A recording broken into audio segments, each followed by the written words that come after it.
Hi, I'm Brittany Mason, and welcome to our class. Thank you for participating in our Back to School Night.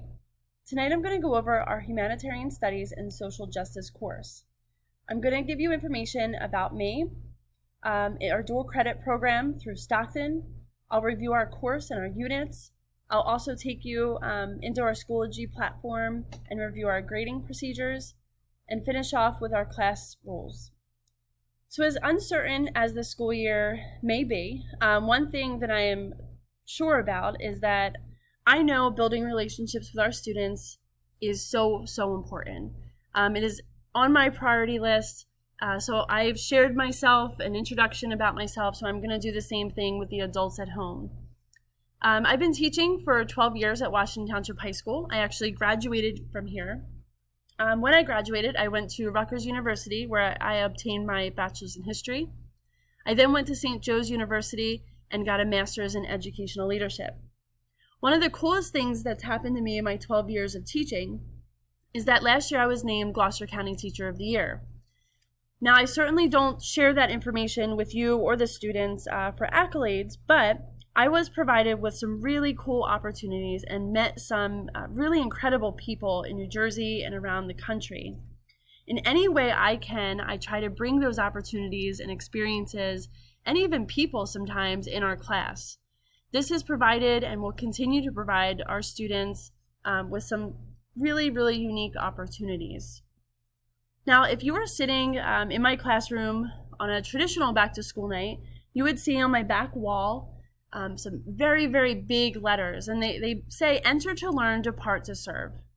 Now, my class is designed to serve our students. What they want to learn and how they want to learn best are the concepts that I center around my teaching. If students learn, they leave and they make the world better, which is my number one goal. So I'm not sure if they shared with you, but on the first day of school, I gave them a survey on what they like to learn about and how they learn best. I say to them, and I'll share that with you tonight, I am here for them. So however they want to learn and what interests them, what fuels their passion, I will integrate that in my curriculum. One of the really great things about this class is 2 years ago, we were afforded the opportunity for a dual credit status through Stockton University. Our students, by just taking this class and receiving a C or higher, will receive 4 credits from Stockton University. Now, this does come with a cost. It's $400, and I know that's very difficult for some, especially this year. However, I have looked at Stockton, I've looked at Rutgers and Rowan, and for the same amount of credits, it would cost you about $2,000 for this class. So $400 is quite the savings. If you have a financial hardship, I mentioned this to the students, please let me know. I can certainly advocate if I need to. Now, all the information is on Schoology. I will also be providing students with a live office hours to go over and apply if they choose. Students must register and apply for credit by October 15th, and payments must be made by November 15th. If you have any questions or concerns when it comes specifically to dual credits, please do not hesitate to contact me. So this course goes through about 4 units and a wide range of content and topics. So I will go over the basics of the units. Our first unit is human behavior, which we are on right now. So it's human behavior and personal responsibility. In this unit, students will have the opportunity to really reflect on how they believe human nature really is. We're going to be looking at some experiments. We'll be looking at specific historical time periods, even some genocides, and looking at personal responsibility. We'll go through the bystander, collaborator, victim mentality and the responses that people take on. Our second unit is us versus them. It's an overall idea of membership and social groups. So we'll be looking at not only social groups, but how they interact with one another. So we'll be looking at discrimination, sexism, racism, oppression, and how that can lead to genocide and has led to genocide in the past. Our third unit would be genocide. So we're going to be spending a lot of this course reviewing and analyzing the Holocaust. But not only are we going to be looking at the Holocaust, we'll be also looking at historical genocides, such as the Armenian genocide or the Rwandan genocide. We'll also be looking at genocides that are currently happening today.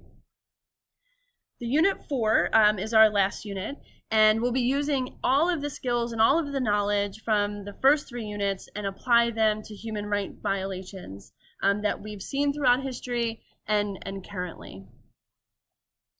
So one thing that I'm really impressed with our students is their resiliency and their flexibility when it comes to our Schoology platform. They have literally become experts overnight. I'm not sure how much you've seen or witnessed as your children are working in this platform, but they're great at it. It's a very easy platform. I will show you what our folders would look like throughout the week. But before I do that, I would like to show you our grading. I have our grading categories in 3 different sections. So major assessments, which count as the most, it would be in projects, essays, seminars, and portfolios. Next, we would have our supportive assessments. They would be a discussion post, minor projects, and our last one would be minor assessments. These would be in the form of classwork, notes, videos, etc. Now, I'm not sure if you noticed, but you don't see tests or quizzes on here anywhere. That's because I don't give them. I choose to measure learning and skills on student projects and essays.